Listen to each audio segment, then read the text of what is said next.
샬롬. 바울 사도는 고린도에 가서 예수 그리스도의 복음을 전하였습니다.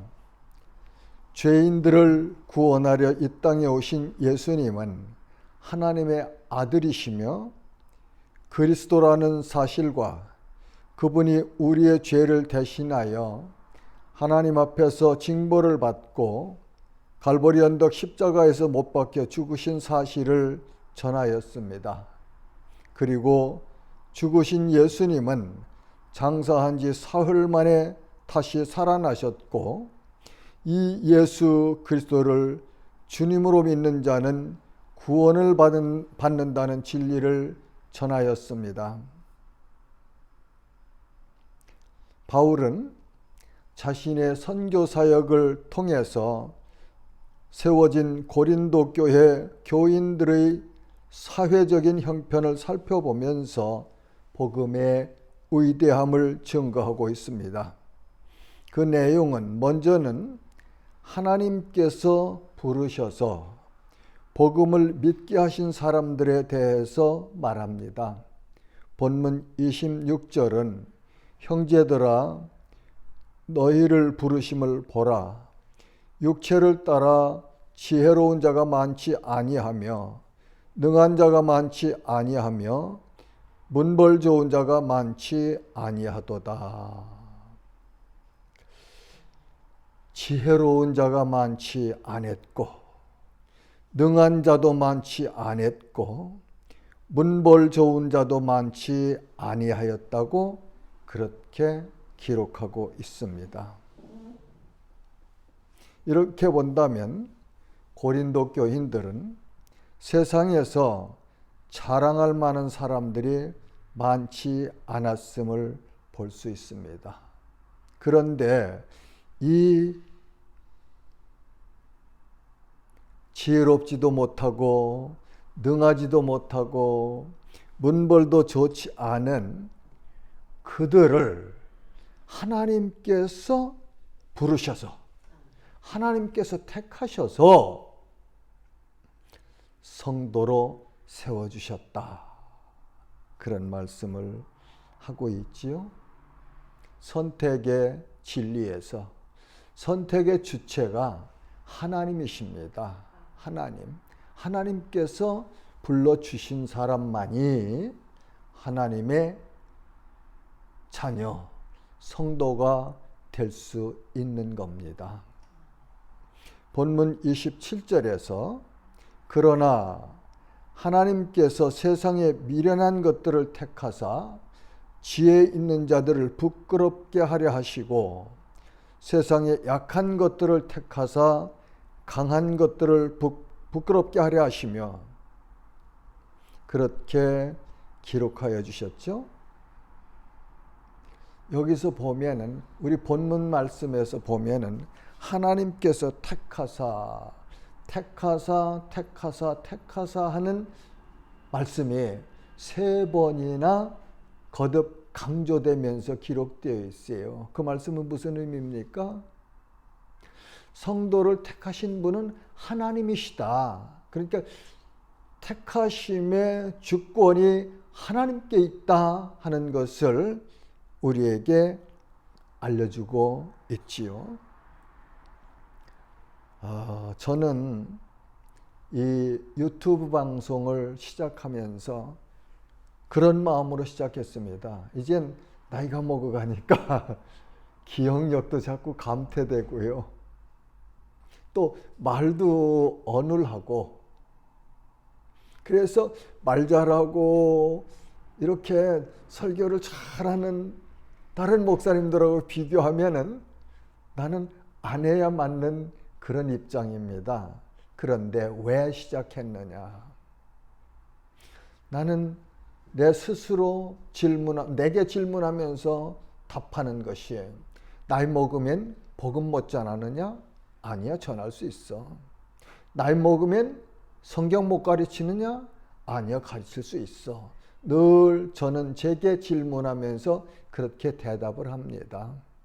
그러면서 이 유튜브 방송을 통해서 흩어져 있는 저 소외된 지역에서 외롭게 사역을 하는 사역자들과 그리고 교회가 마땅치 않은 지역에서 하나님을 믿으며 외롭게 예배하는 그런 성도들에게 제가 알고 있는 분들이죠.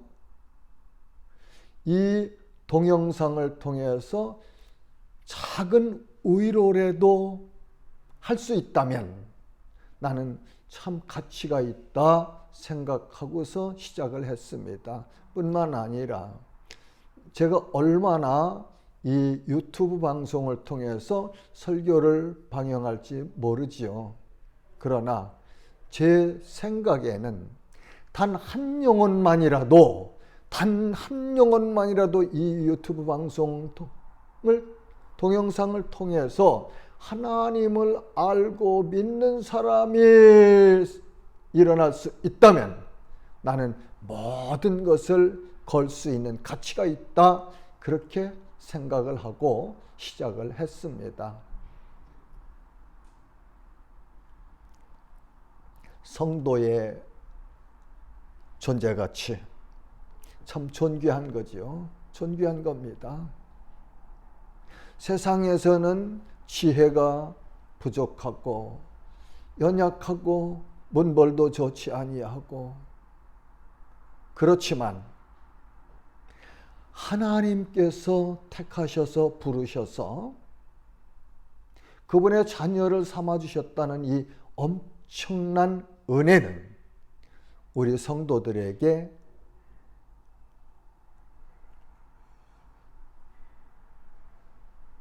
위로가 되며 능력이 되며 이 땅을 당당히 살아갈 수 있는 자존감을 주시는 그런 진리라고 말할 수 있겠습니다.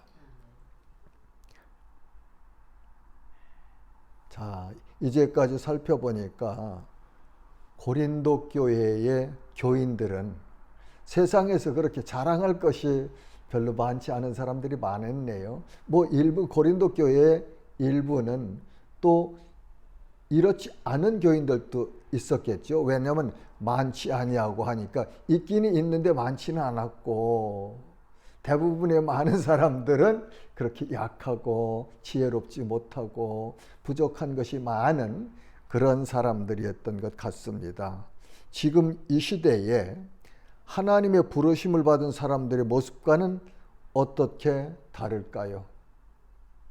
저는 별로 다를 것이 없다고 그렇게 생각합니다. 물론 우리 기독교인 중에는 다소는 문벌이 좋은 사람도 있고 학문의 수준이 높은 사람도 있을 것입니다. 그러나 많은 수의 그리스도인들은 고린도 교회 교인들의 수준과 별로 다를 바가 없는 사람들이 있는 것을 인정합니다. 그렇다면 하나님의 택하심을 받고 부르심을 받아 성도가 된 사람들은 겸손해야 되겠네요. 왜냐하면 세상을 향해서 나를 자랑할 것이 없는 사람들이니까요. 세상에서는 이렇게 부족한 그룹에 속한 나를 하나님께서 택하셔서 부르셔서 성도로 세워주셨으니 하나님께는 영광을 돌려드려야 되고 그리고 세상을 향해서는 겸손하게 살아가면 참 좋겠다. 이 말씀을 묵상하면서 정리해 보았습니다. 자, 그러면 하나님께서는 왜 이런 사람들을 택하셨을까요? 잘난 사람, 강한 사람, 재물이 많은 사람, 학문이 출중한 사람, 그런 사람들을 부르셔서 고르셔서 택하셨으면, 성도로 삼으셨으면 우리 생각에는 엄청나게 빨리 복음 전도가 될 것 같잖아요. 근데 하나님 그렇게 안 하셨네요. 그건 왜 안 하셨는지는 모르겠지만 하나님의 선택의 기준이시죠. 그렇죠? 네. 본문 29절은 이는 아무 육체도 하나님 앞에서 자랑하지 못하게 하려 하심이라. 성도들은 하나님 앞에서 자신의 육체에 자랑할 것이 아무것 없다는 사실을 가르쳐 주시고 있습니다. 우리가 구원받은 것은 오직 하나님의 은혜입니다. 우리가 하나님의 택하심을 받은 것 오직 하나님의 은혜입니다. 성도가 하나님의 부르심을 받은 것은 오직 하나님의 은혜입니다. 그러므로 성도들은 항상 언제 어디서 무슨 일을 하든지 하나님의 은혜를 감사하면서 살아가야 합니다. 찬송가 310장 가사를 보면 하나님의 은혜로 이 쓸데없는 자 왜 구속하여 주는지 난 알 수 없도다. 하나님의 은혜로 이 쓸데없는 자 왜 구속하여 주는지 난 알 수 없도다. 내가 믿고 또 의지함은 내 모든 형편 아시는 주님 늘 돌보아 주실 것을 나는 확실히 아네. 그렇죠? 예. 왜 나 같은 자 구원해 주시는지 알 수 없지만 내 인생길 어느 곳에든지 언제든지 떠나지 아니하시고 함께 하시며 나를 지켜주실 하나님, 그 하나님을 믿는 믿음이 우리에게 있습니다. 그리고 본문 31절은 기록된 바 자랑하는 자는 주 안에서 자랑하람과 같게 하려 함이라. 29절에서는 아무 육체도 하나님 앞에서 자랑하지 못하게 하려 하심이고 31절에는 자랑하는 자는 주 안에서 자랑하람과 같게 하려 함이라.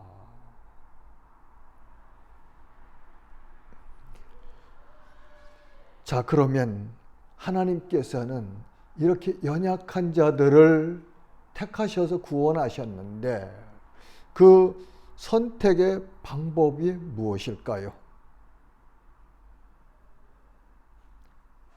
하나님께서는 창세 이전에 그분의 기쁘신 뜻대로 성도들을 택하셨습니다. 제 딸이 대학 다닐 때, 그러니까 초등학교 학생 때부터 교회 다녔어요. 그렇죠? 그런데 대학 다니면서 은혜를 받고 가끔 질문합니다. 아빠, 왜? 하나님이 왜 나를 구원해 주셨습니까? 하나님께서 왜 나를 구원해 주셨습니까? 그래서 나는 잘 모른다. 나는 잘 몰라. 이 다음에 하나님 나라에 가면은 확실한 답을 얻을 수 있을 거야. 근데 성경에서는 이렇게 말씀하시더라. 그렇게 하고 제가 가르쳐준 말씀이 에베소서 1장 4절에서 6절 말씀, 곧 창세전에 그리스도 안에서 우리를 택하사 우리를 사랑 안에서 그 앞에 거룩하고 흠이 없게 하시려고 그 기쁘신 뜻대로 우리를 예정하사 예수 그리스도로 말미암아 자기의 아들들이 되게 하셨으니 이는 그가 사랑하시는 자 안에서 우리에게 거저 주시는 바 그의 은혜의 영광을 찬송하게 하려는 것이라. 아멘. 하나님께서 이 세상을 창조하시기 이전에 그리스도 안에서 그분의 기쁘신 뜻대로 우리를 택하셨다고 하시네요. 예. 그리고 우리에게 원하시는 것, 우리에게 주신 사명은 하나님의 은혜의 영광을 찬송하게 하려 하는 것이라. 이사야서 43장 21절은 이렇게 말씀하십니다. 이 백성은 내가 나를 위하여 지었나니 나를 찬송하게 하려 함이니라. 하나님의 백성은 하나님을 찬송하게 하려고 지으셨다, 택하셨다, 부르셨다, 구원하셨다, 그렇게 말씀하시죠. 베드로전서 2장 9절 말씀입니다. 그러나 너희는 택하신 족속이요 왕같은 제사장들이요 거룩한 나라요 그의 소유가 된 백성이니 이는 너희를 어두운 데서 불러내어 그의 기이한 빛에 들어가게 하신 이의 아름다운 덕을 선포하게 하려 하심이라. 아멘. 너희는 택하신 족속이요 왕같은 제사장들이요 거룩한 나라요 그의 소유가 된 백성이니, 존재예요, 성도에. 근데 그 다음엔 이는 너희를 어두운 데서 불러내어 그의 기이한 빛에 들어가게 하신, 하나님의 그 영광스러운 빛에 들어가게 하신 하나님의 아름다운 덕을 선포하게 하려 하심이라. 그렇게 우리를 택하시고 부르시고 구원하신 목적이 있다고 가르쳐 주십니다. 놀랍지요? 시편 150편 6절은 호흡이 있는 자마다 여호와를 찬양할지어다 하고 시편 150편을 마무리하는 내용입니다. 호흡이 있는 자마다 여호와를 찬양할지어다. 이 땅에 우리의 호흡이 있는 동안 여호와의 성호를 찬양할 것이며 우리의 영혼이 영원한 영광스러운 하나님의 나라에서 영원토록 영광의 하나님을 찬양하는 그런 존재가 성도들의 사명이다. 그런 말씀입니다. 성도들은 그리스도 안에 있는 자들입니다. 본문 30절은 너희는 하나님으로부터 나서 그리스도 예수 안에 있고 예수는 하나님으로부터 나와서 우리에게 지혜와 의로움과 거룩함과 구원함이 되셨으니, 성도는요 하나님께로부터 난 자라고 말씀하십니다. 하나님께로부터 난 자. 이 사실을 확인하려면 하나님의 말씀을 우리는 찾아봐야 해요. 어디서 이 말씀의 근거를 우리가 찾아서 이 말씀을 해석할 것인가? 요한복음 1장 12절에서 13절은 영접하는 자, 곧 그 이름을 믿는 자들에게는 하나님의 자녀가 되는 권세를 주셨으니 이는 혈통으로나 육정으로나 사람의 뜻으로 나지 아니하고 오직 하나님께로부터 난 자들이니라. 예수 그리스도 이름을 믿는 자는 구원을 받는데 하나님의 자녀가 되는데 이는 육정이나 사람의 뜻이나 혈통으로 나지 아니하고 하나님께로부터 난 자들이니라. 예, 이 영적인 거듭남에 또 성도의 존재를 여기서 가르쳐 주시고 있죠. 그렇다면 본문 말씀을 통해서 우리 성도들이 받아야 할 교훈은 무엇입니까? 저는 성도들은 먼저 수직으로는 위에 계신 주님을 바라봐야 합니다. 성도들은 언제나 우리의 눈을 주님께 고정시키고 주님을 바라보면서 살아가야 맞습니다. 예수님께서 하신 말씀이죠. 내 마음을 다하고 목숨을 다하고 뜻을 다하여 주 너의 하나님을 사랑하라. 마태복음 22장 37절 말씀입니다. 다음으로 수평으로는 이웃사랑을 실천하며 살아야 합니다. 섬김의 대상으로 가난하고 소외되고 병든 자들의 친구가 되어야 합니다. 우리 주님이 이 땅에서 그렇게 사셨습니다. 주님이 부르신 제자들 면면이 그렇잖아요. 저 갈릴리 바닷가에서 고기잡이 하던 어부들. 마태는 세리였습니다. 그 당시 이스라엘 사람들 중에서는, 유대인 중에서는 법정에 가서 증언도 할 수 없는 그런 존재로 취급받은 사람들이었잖아요. 그리고 우리 예수님이 갈보리 그 언덕에 십자가에 못 박혀 죽으실 때 제자들이 다 흩어지고 요한 제자만 그곳에 있었어요. 그때 그곳을 떠나지 아니하고 있었던 막달라 마리아.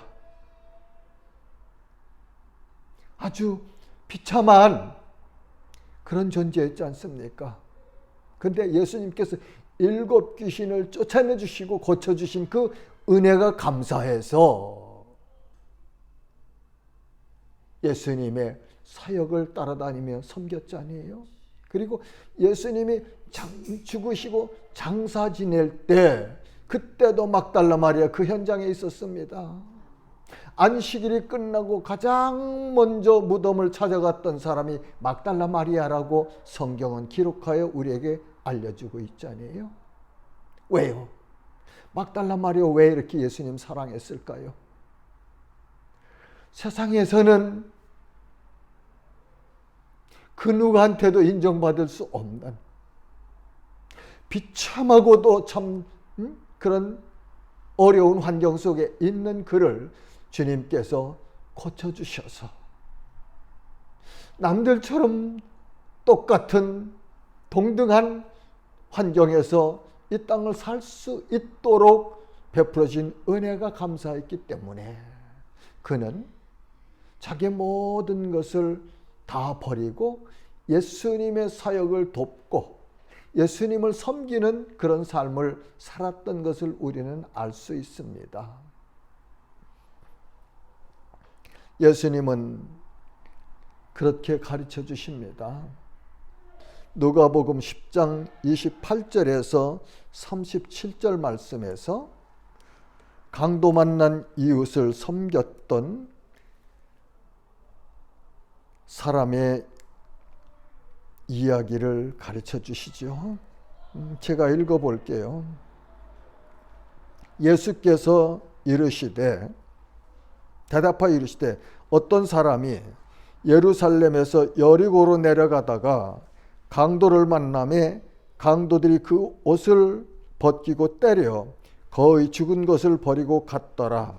마침 한 제사장이 그 길로 내려가다가 그를 보고 피하여 지나가고 또 이와 같이 한 레위인도 그곳에 이르러 그를 보고 피하여 지나가되 어떤 사마리아 사람은 여행하는 중 거기 이르러 그를 보고 불쌍히 여겨 가까이 가서 기름과 포도주를 그 상처에 붓고 싸매고 자기 짐승에 태워 주막으로 데리고 가서 돌보아 주니라. 그 이튿날 그가 주막 주인에게 데나리온 2를 내어주며 이르되 이 사람을 돌보아 주라. 비용이 더 들면 내가 돌아올 때 갚으리라 하였으니 내 생각엔 이 세 사람 중에 누가 강도 만난 자의 이웃이 되겠느냐? 이르되 자비를 베푼 자니이다. 예수께서 이르시되 가서 너도 이와 같이 하라 하시니라. 또한 마태복음 25장에는 세 비유의 말씀이 나옵니다.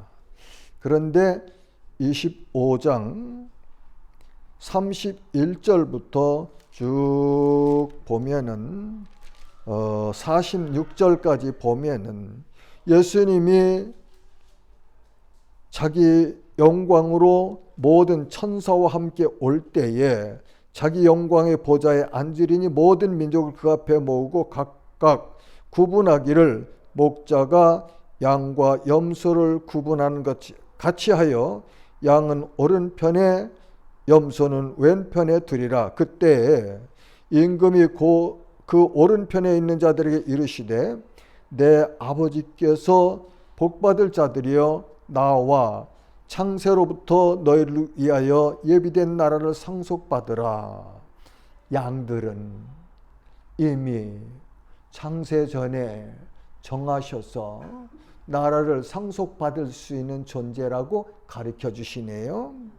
그러면서 35절부터 36절에 보면은 내가 줄일 때 너희가 먹을 것을 주었고, 줄일 때 먹을 것을 주었다고 하십니다. 그리고 목마를 때 마시게 하였고, 목말라 할 때 마실 것을 주었고, 나그네 되었을 때 영접하였고, 나그네 되었을 때 따뜻하게 맞이하여 주어서 편히 쉴 수 있도록 그렇게 섬겼다고 말씀하시죠. 헐벗었을 때 옷을 입혔고, 헐벗었을 때 옷을 입혔고, 병들었을 때 돌아보았고, 병들었을 때 돌아보았고, 옥에 갇혔을 때 와서 보았느니라. 자, 이제 제가 읽은 두 말씀, 사마리아인이 행했던 이웃사랑 실천과 마태복음 25장에서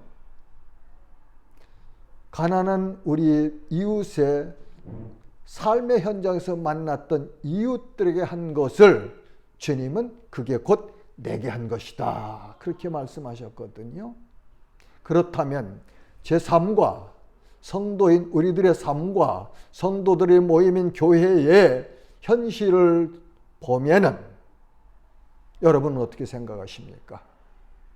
이 말씀처럼 살고 있습니까? 나는 조금 예수님의 가르치심과 우리들의 삶의 모습은 거리가 많이 있다고 인정합니다. 제 삶에서. 여러분들은 어떠신지 모르겠습니다. 저는 그렇게 생각해요. 돈 많고 권세 있고 잘났고 잘 나가는 사람이 오면은 어떻게 할 줄 모르면서 그저 잘 환영하고 맞아들이는데, 남루하고 옷에서 땀냄새 나고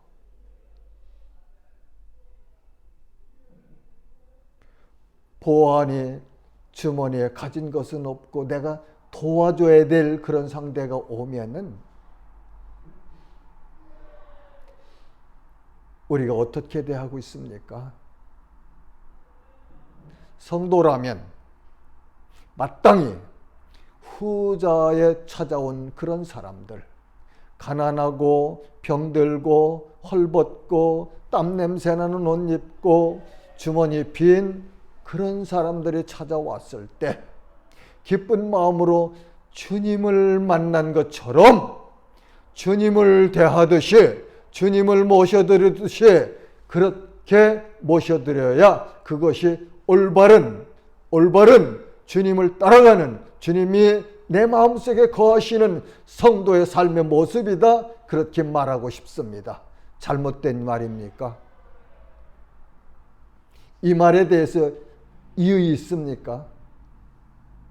주님이 그렇게 말씀하셨고 주님이 그렇게 살라고 하셨는데요. 그렇게 살아야 마땅한 거지요. 교회가 그렇게 해야 마땅한 거지요. 안 그렇습니까?